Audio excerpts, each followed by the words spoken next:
picking up the last of the cards, but we're going to go ahead and get started answering the questions that we've already got in hand. A lot of them covering a lot of ground.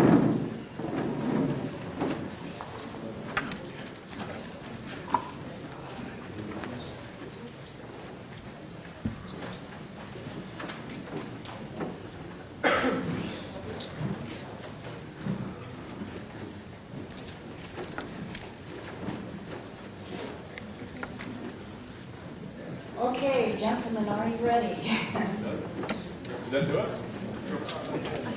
Okay, so the first question pertains to recovered populations where hunting is occurring. The question is, there's a large body of scientific research that shows that indiscriminate hunting can seriously disrupt social structure of wolves. The effects can include increased livestock predation, expanded territories, among other things.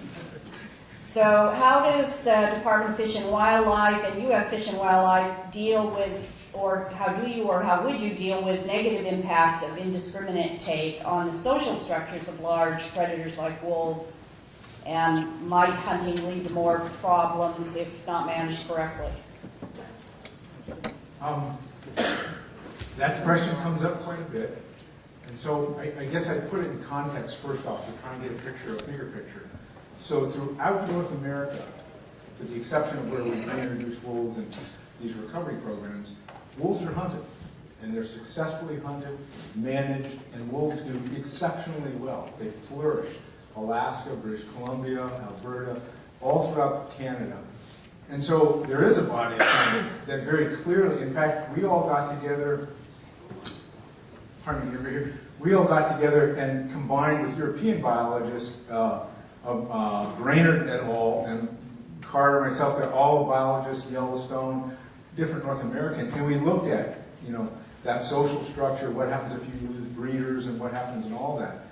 And what you see is that wolves are very, very adaptable, and they've evolved over time to be very, very good at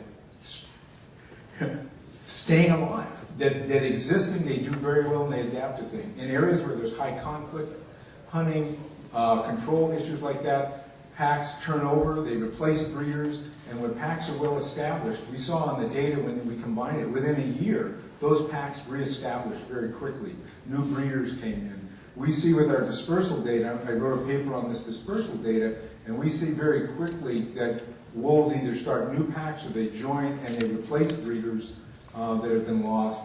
So the social structure, a lot of times that comes from national parks or very protected areas where you see wolves, packs get very large, you see social structure based on that. And those packs are around a lot longer, they're very well established. When one of those breeders go, you see the pack goes, it replaces it, or sometimes the pack disperses and forms new packs.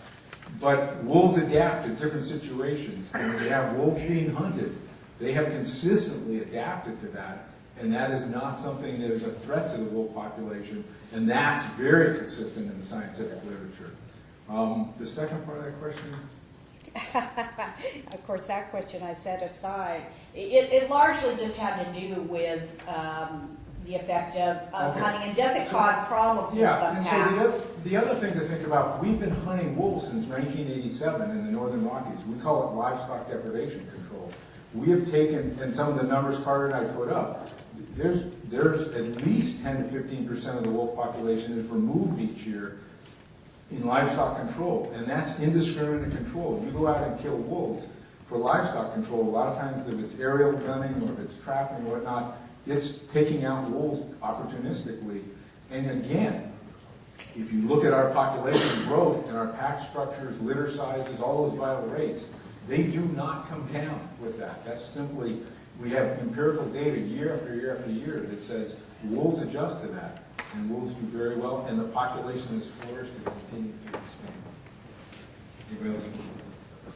I guess just to capture maybe the rest of this question, the question is kind of if hunting is by population and not necessarily targeted wolves that have been causing problems, are you taking out the good wolves and maybe missing the bad wolves, so to speak? Well, I don't think anybody should misunderstand with a hunting and trapping season that you're going to necessarily affect livestock predation issues. Unless an agency targeted certain zones where you have high livestock damage issues going on, and you made the hunters hunt nowhere else but in that area, you could target and remove a problem pack. But in the states where they're hunting and trapping wolves now, whether it's in the Midwest or in the Northern Rockies, I don't think that those seasons are necessarily going to impact potentially problem wolves. Okay. And mostly we're talking about in Washington now, Donnie. So, we're finding more packs in eastern Washington, but really not in the Cascades. Not much growth in the Cascades. How about relocating some of these wolves to the South Cascades or the Olympics, and plans for that? And if we were to do that, what would the impact be on the environment? It's a good question. There are no plans right now to relocate wolves within the state, from one area of the state to another area of the state. However, that being said, it is in the plan as an option.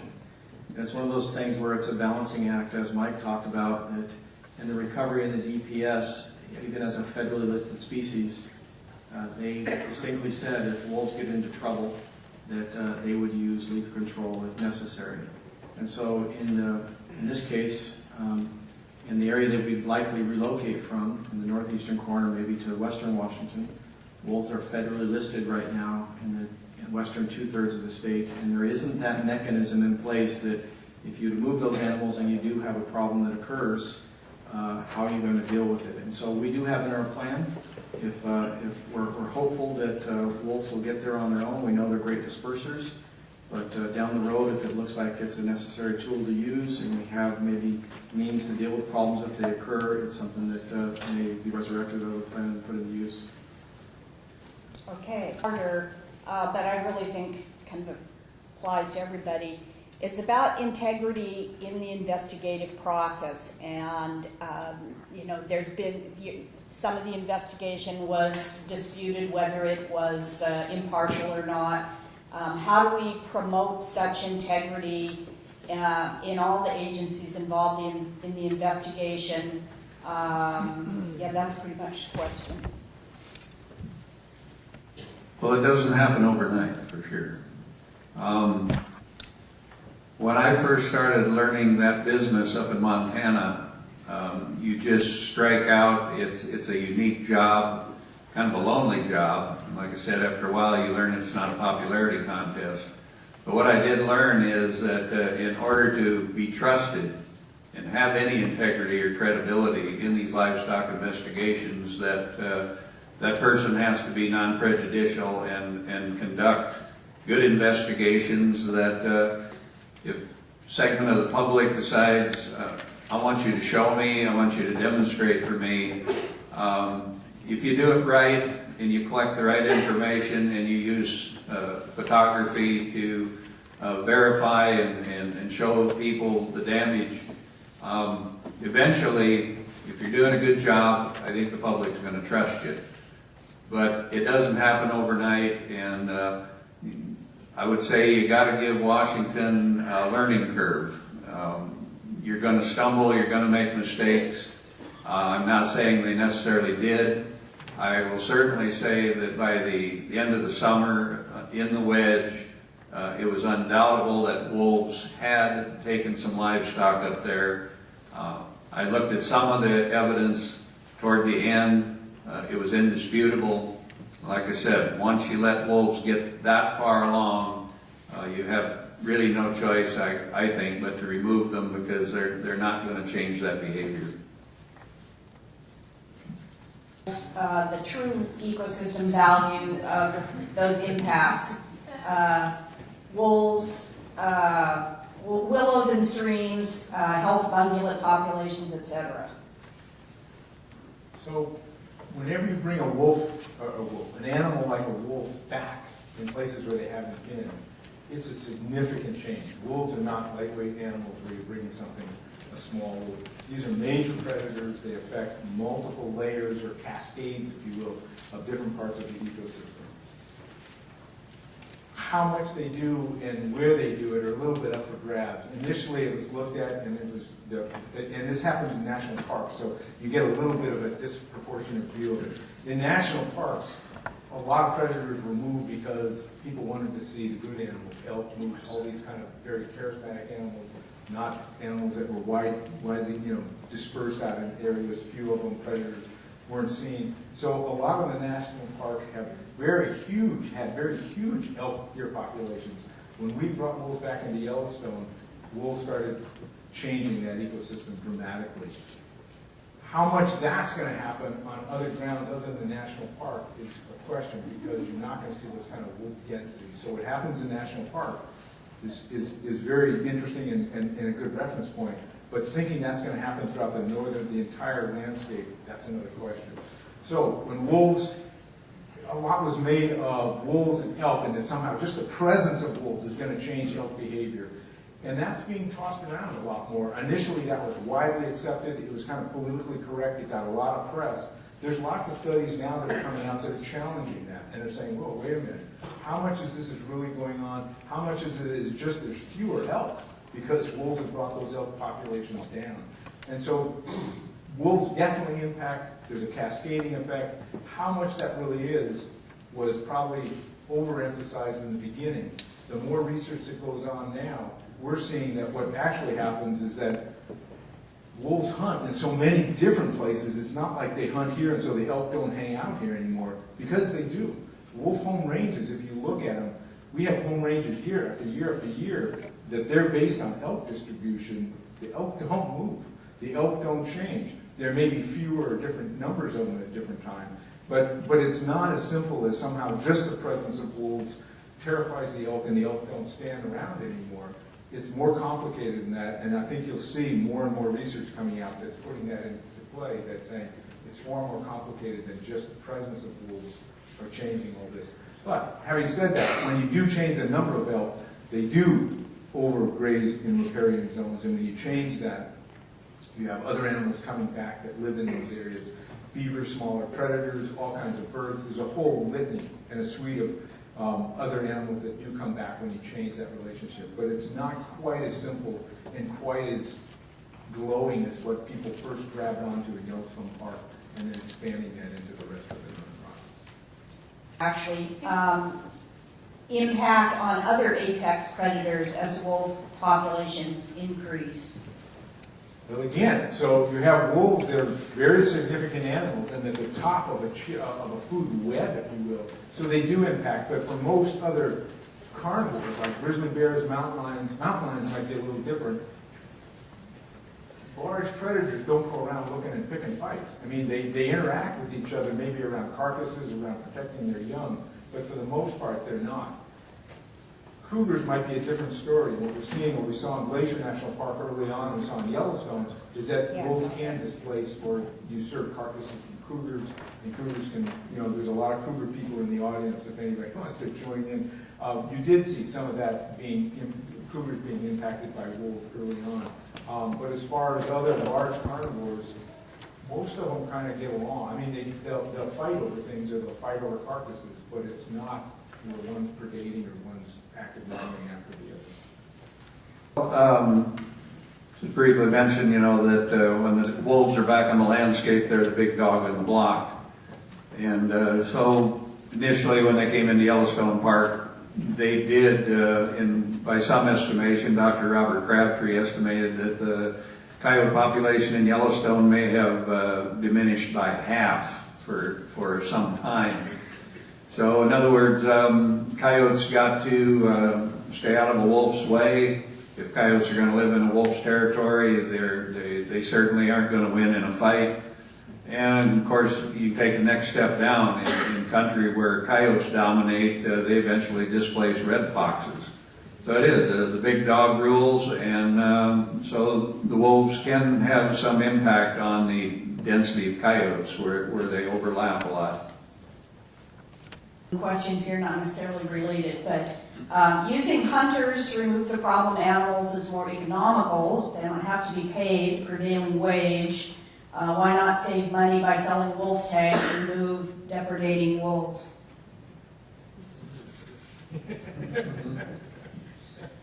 Well, I think I sort of answered that earlier, that hunters taking care of depredating wolves.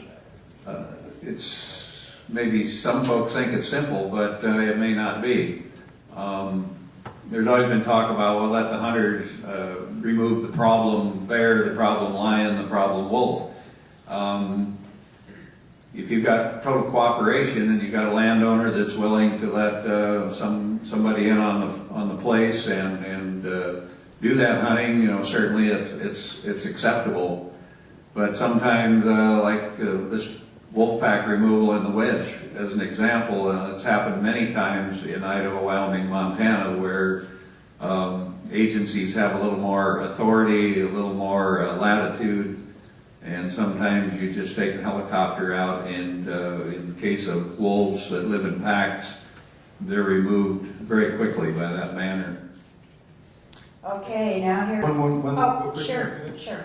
One of the things you might want to think about is there's a difference between recovery and day-to-day management. And one of the things that is important is to make that switch. And so the recovery part of wolves in the Northern Rocky, from a Fish and Wildlife Service perspective, we hit recovery goals in 2002.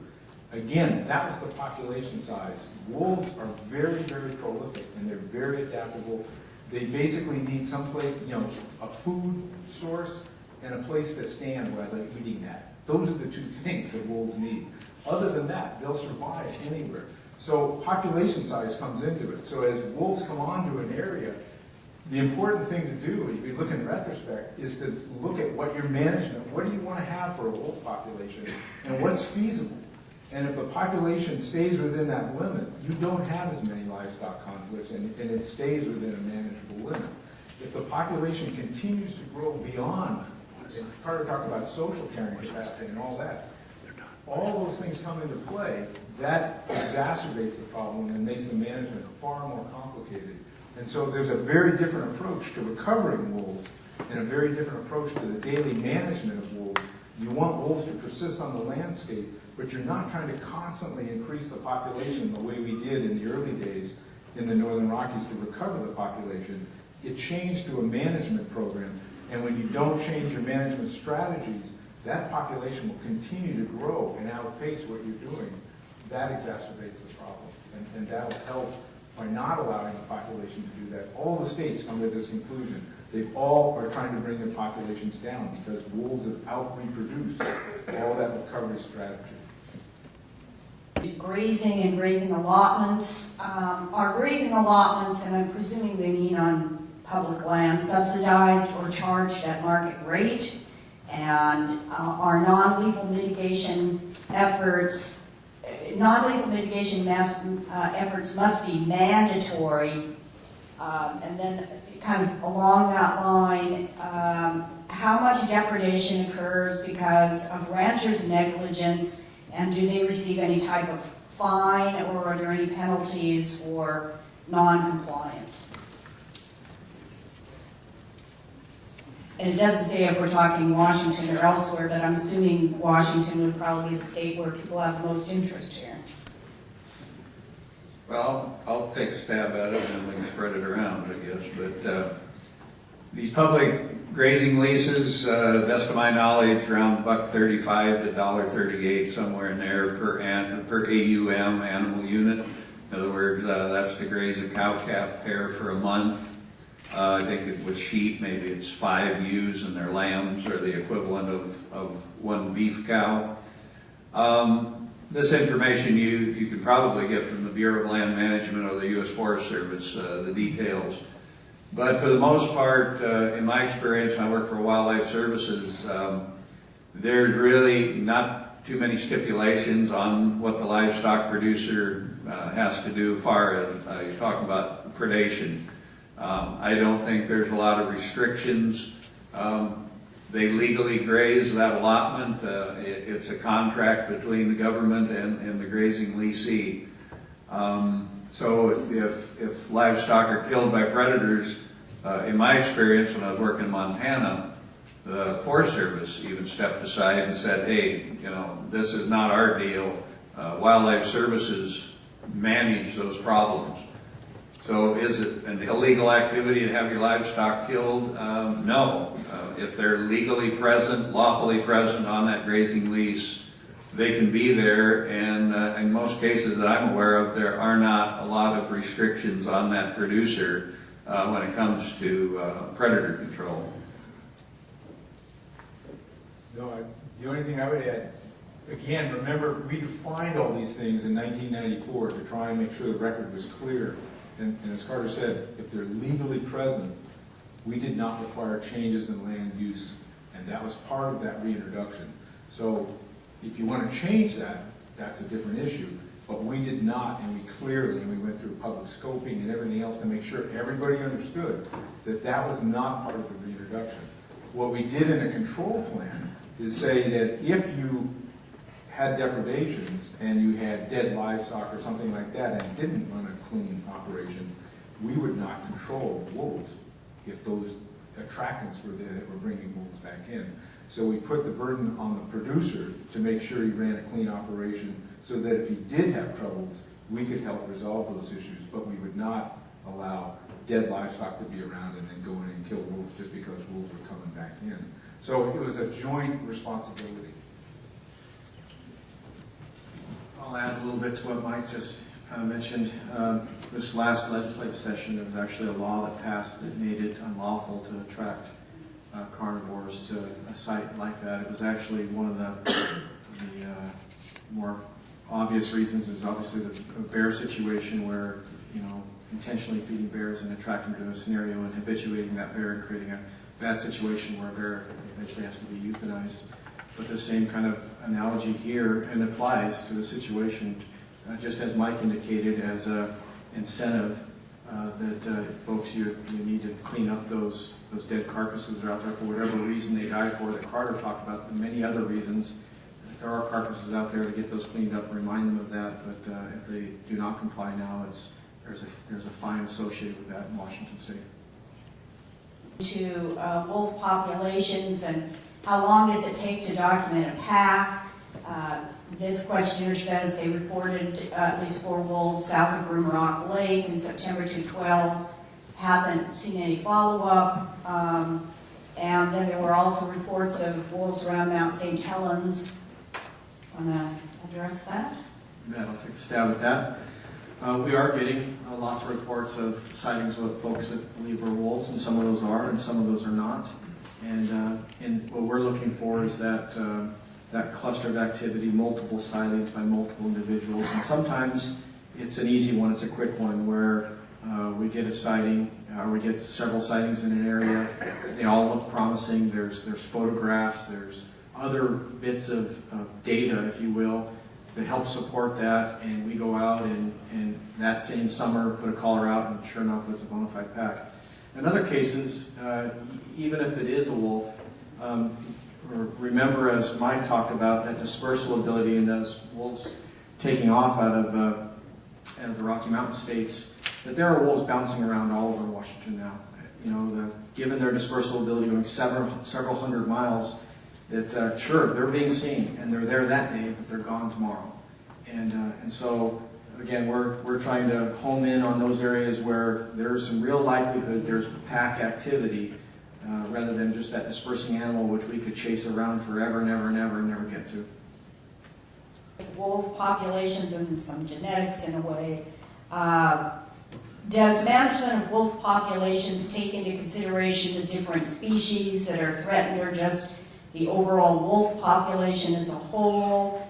The Blue Mountains represent the westernmost extension of the Rocky Mountains. Do coastal wolves represent a distinct population segment? I think that's pretty much summarizing that. So the question, I'm not sure I understand the question. Does management take that into consideration? Are there different wolf species being managed? And then I guess really, and how? And is the do the coastal wolves that we're seeing here, I guess in Washington, represent a distinct population segment? So, where's Hillary? The Fish and Wildlife Service is going through a national strategy, and it's not complete yet. And so I don't want to evade the question, but I'm trying to evade it. That it isn't out yet, and how the service is going to deal with other wolves in other areas, specifically, coastal wolves coming from British Columbia, whether it's discrete or not, all those things are being considered, and that's not out there yet. And I don't know if Hillary's in the audience, but she's the coordinator for that, and that's in progress now. And you might want to corner her afterwards if she would be the best person. But I'm just saying that hasn't been decided how we're going to manage and how that strategy.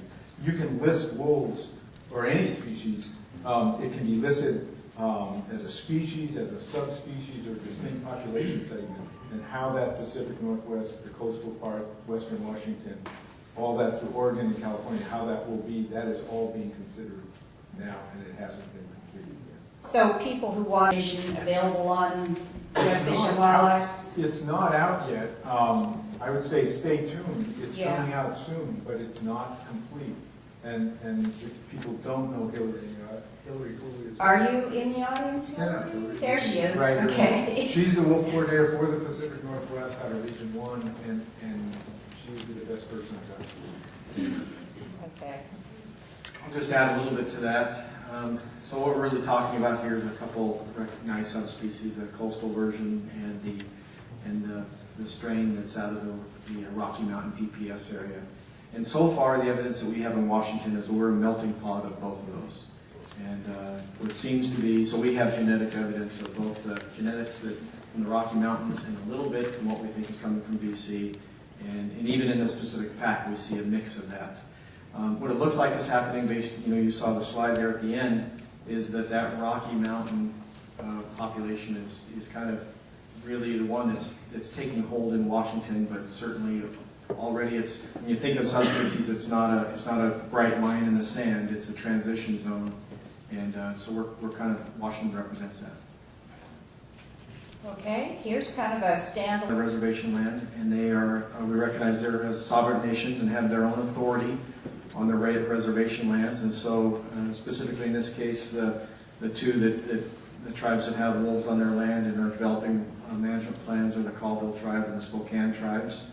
And you've likely seen in the media that the Colville tribe has initiated a hunting season on their tribal lands. And so we recognize that sovereign entity and their jurisdictional rights to do that. And at the level that those tribes are operating doesn't seem to be inconsistent with the management goals that we have for recovery in the state. Moving on to some questions dealing with the various aspects of wolf management costs. What is the recovery cost for Yellowstone Park in Idaho? They probably mean the Rocky Mountain region to reintroduce wolves. And what is the projected cost for Washington State, I guess, to reach recovery? Where does the money come from? Boy, so for the reintroduction, it's still, wolf management, federal money is still going in, so I'm not sure I can give you a very good answer. The total, last year we spent $3.6 million on wolf management, federal money going to wolf management in the Northern Rockies, federal money going to Oregon and Washington, and that's been going on since reintroduction, 1995-96. Now that wolves are delisted, we have a minimum, required by the ESA, a minimum 5-year oversight of the Fish and Wildlife Service. So if something, we have triggers that would go on, so if once we've turned them over to the states, for the next 5 years, they report to us in an annual report how the populations are doing, very similar to how we've done as we brought them up under recovery. And there's federal money that goes to the states for that 5-year period. When the 5-year period is completed and everything's going all right, that federal money goes away and it is totally funded from then on by the states. How much that would be, boy, I'll let Donnie take a shot. Washington, it's a very expensive, well, relatively expensive, it depends what you're comparing it to. A lot of it's geared because of people's expectation. That, does it need to be that expensive? No. And again, people's expectation in this very intensive monitoring, collaring, that's what we did in the initial part of recovery. You need to keep doing to that. By and large, no. Do people want us to keep doing that? Absolutely. And it's very difficult to get people to back up and to transition from, again, that recovery mode to a management mode. A little bit about cost first and then the source of it. And so right now, in terms of wolf management in Washington, we're in the range of about $400,000 a year at the level that you see on the map today of 11 packs. And we expect in the next coming years, next 2 years specifically, that number might grow into the range that Mike's talking about of $700,000 to $1 million. And it's just everything that Mike indicated. It's tracking and monitoring and radio collars and the staffing to do that. It's the non-lethal stuff. It's the compensation. It's all those expectations that are out there, both to measure when you reach recovery, but also to deal with the conflicts along the way. In terms of where that money comes from, Mike indicated a portion of that comes from U.S. Fish and Wildlife recovery funds. We have received in the past some funds from Defenders of Wildlife to pay for compensation. We also have wildlife state funds that are in this state, some of the background plays that you're aware of that are funding our management plan activities. The one thing I would point out is that where we're at right now in wolf management, that we are not using $100 to pay for wolf management. So PR funds are not used. So did IHN money come from, and then a second part to that would be, where can one get information on the compensation subsidy program? Well, actually, this is for the non-lethal control measures for farmers like guard dogs, etc. So I guess both for compensation and for non-lethal measures. Those are wildlife state funds from our background plate funding base. Authority from the legislature to spend our wildlife state department dollars from those background plates. Does that apply to the non-lethal too? Like, are there cost sharing programs, or I think that's what this question was asking. That's correct, and some of that also comes from the non-lethal stuff comes from the source of funds from recovery funds from the wildlife, U.S. Fish and Wildlife Service. So who does somebody contact then if they're interested in the cost-sharing non-lethal?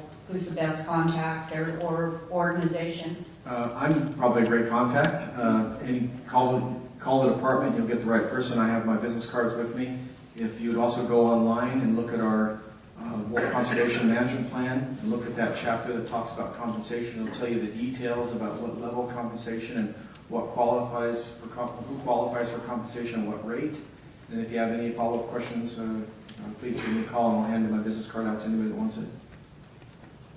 And we have two questions. And are the population numbers high enough? And are kind of the next part of that, or the other one was, are they too high before they're taken off the endangered list? So maybe just some explanation of how those numbers were reached. Good questions. As I mentioned in the development of the Wolf Conservation Management Plan, we developed a 17-member citizen group. And that group was made up of just a cross-section of the public, including both pro-wolf and anti-wolf folks on both sides of the spectrum. And so really what that number is a balancing point of all those different views, at the same time also consistent with reaching sustainable wolf populations in the state. And so it isn't specifically a calculated number, the 15 or the 18 over the time period that I talked about. It was that balancing point and what those cross-section of our public thought was appropriate, but also consistent with achieving sustainable populations. So yes, it is large enough to achieve sustainable wolf populations in Washington if those levels will be reached. Non-lethal type questions here. What cost-effective methods can be used to subsidize radio collars and remote cameras in tracking wolves, especially as they advance into dense forests of western Washington? So I guess really the question is, how can we pay for it and how can we keep track of wolves in those dense forest habitats? That's a question again. I'm just trying to follow what they're asking. How do we do it, or how do we pay for it? I'll read this, okay. As the wolves advance into the dense forests of western Washington, what cost-effective methods can be used to subsidize radio collars and remote collars and tracking the number of wolves? So that's that question. So our best method for tracking the number of wolves and gauging it relative to the thresholds that we have for delisting is what I talked about in the monitoring, and that is to go out and actually physically handle those wolves and be able to, by monitoring, be able to understand what is a real pack and observe whether they meet that criteria for successful breeding pair. And so the best method for us to do that is by radio collaring wolves. There isn't another way, less intrusive to do that. Because one of the things that we want to do is, as soon as we reach that level, we want to begin that delisting process. And so we want a level that's fairly timely, or a method that's fairly timely, so that when we do reach that level, we recognize it immediately, versus maybe a less intrusive method that when you reach that level, you detect that you reach it, you may be well beyond it. Because we already know from the other states that population growth is fairly rapid. I hope that answers the question. Okay, just real quick, because Carter, I think you did a good job of answering these already in the presentation, but how or why does flattery work, and how is sanitation a non-lethal control method? Say that one more time. You're talking about flattery, right? Yeah, how does flattery work is one, and then the second question is how is sanitation, or why is sanitation a non-lethal control method? How does that work? Well, maybe non-lethal isn't the correct term. Maybe it's preventative. Or preventative? Yeah. Well, again, if you leave livestock out, it's like a bait station. And if you leave something edible laying on the range and you attract a various number of carnivores that will come and get that as a food source and routinely find that food source, it can be a recipe for disaster. And in Montana, it's a program the Fish and Game there have dealing with grizzly bears in the spring. Grizzlies wake up and they come down the mountain and they follow the drainages out looking for first, vegetation. But then when they start finding cow carcasses, sheep carcasses, and other attractants, those bears stop on those ranches. And eventually they can be a problem. And sometimes, it's not funny, but if you clean your mess up, they keep going. They'll go down to the neighbor's place. And very often, I've talked to ranchers up there who said, we cleaned ours up and now they're down on Charlie's place eating on him. And the longer they're hanging around your range, the more potential there is for a problem. So it's a preventative measure. Just don't entice them to hang around your livestock fields. Maybe they'll move on and eventually go up and eat deer and elk like they're supposed to. And flattery, again, I call it a non-lethal method, and again, it's a preventative measure that you can put up this flattery and create barriers to just encourage these predators not to stop and hang around. Often it starts innocently, just getting into a calving pasture, cleaning up afterbirth. And sometimes that can progress into a learned behavior where they get comfortable. You find a calf that's weak, that's cold, on the ground. Again, if the predator and the calf are there in the same field, it can start a problem. So if everybody did it, I think it would reduce the potential for problems. Okay. So what number of personal attacks from wolves in the Northwest has been reported? Is there a danger to humans and children with dogs present? What was the last part? Well, if dogs are present, is there more of a danger to people and kids? Since we've been keeping modern records, I first of all say that no, we haven't had any attacks on humans in the lower 48 states by wolves, or better yet, no one's been killed. There's been 2 people killed recently in the last few years, a school teacher gal up in Alaska and a college student in Saskatchewan, Canada. Again, I remind people that was north of the border, that wasn't in the lower 48 since the reintroduction or recovery of wolves here. Canada and Alaska got about 65,000 wolves up there. But even considering all those wolves they've had up in that country, going back nearly 100 years, I think you're going to find there, Dr. Mark McNay has a document out there, if you look, I think it's even on the web if you want to check it out, where he documents wolf attacks. Most of those are up in the Canada and Alaska area where people have been nipped and bitten. And most of those attacks result from habituated wolves, people who have fed them, allowed them to hang around and get used to people with no punishment for being around people, that became a problem where they injured someone and then the wolf was removed or killed. A couple of wolves have been habituated to people in Yellowstone National Park down here. And the park has been proactive and got rid of those 2 wolves before anyone did get hurt. What else did I forget there? No, I think you got it. Okay. Did you mention that, is there more of a problem with dogs or? Oh, yeah, the dog issue.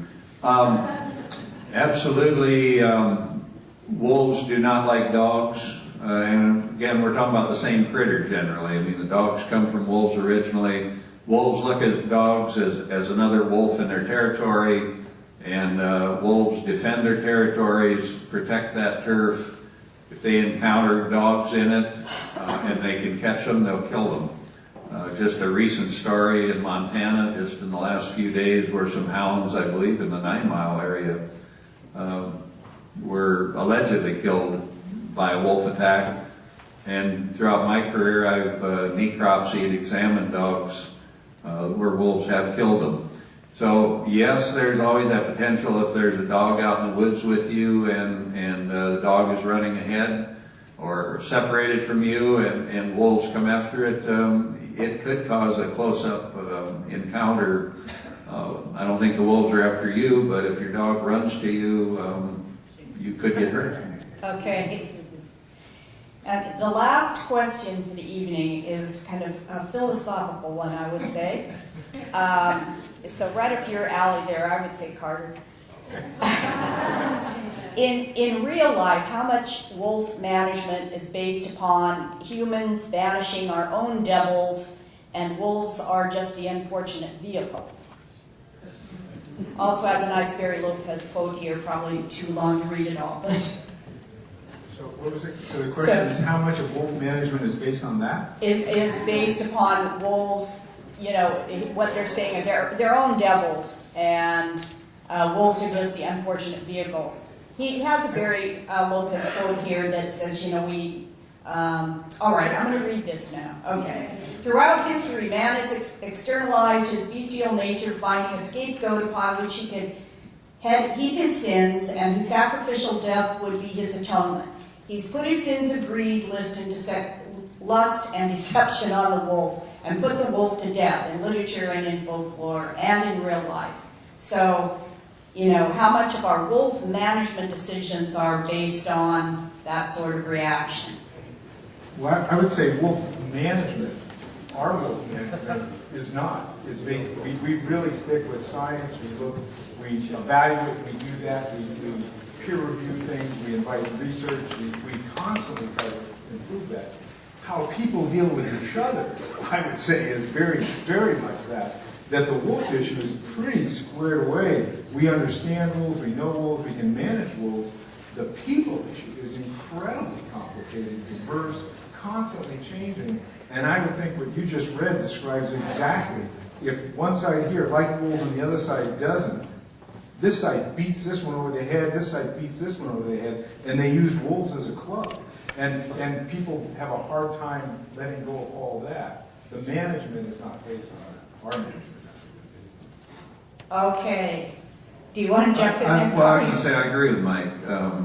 At least in my career, I tried not to let this saint or sinner attitude of wolves get in my way. I tried to stay non-prejudicial, and that's how I tried to conduct myself. So I don't think I was demonizing wolves or anything. The only thing I would add is just from the management perspective that all of the things that we've talked about here today, the levels, the criteria for healthy populations, the things you can do non-lethal to prevent conflict, the lethal control of wildlife, we do those for many, many, many species, and many of them which are listed species. And so those seem to be acceptable things as long as we maintain those healthy populations and finding that balance between the needs of wildlife and the need of people. But just for the reasons of that quote, wolves do draw out something more in people, that we have kind of a part of us, an interest in this animal has been in folklore and all those things for all of us since we were children. And so everybody does have an opinion. But all the things we've talked about here today are active pieces of wildlife management. Okay, and then a couple of questions that are easy to answer just had to do with how do you follow these issues, how do you find out more about wolves, and even some about careers with wolves. And I think I would suggest that you visit the web pages for the agencies. U.S. Fish and Wildlife Service has a wolf section, and certainly Washington Department of Fish and Wildlife has a wolf page. Carter has his own website, and where you can find out more about his book, Wolfer, which is a fascinating story of wolf management in the West. And then, of course, our organization, Western Wildlife Outreach, also has a lot of information about wolves there. So get online and you can find out a lot more about wolves.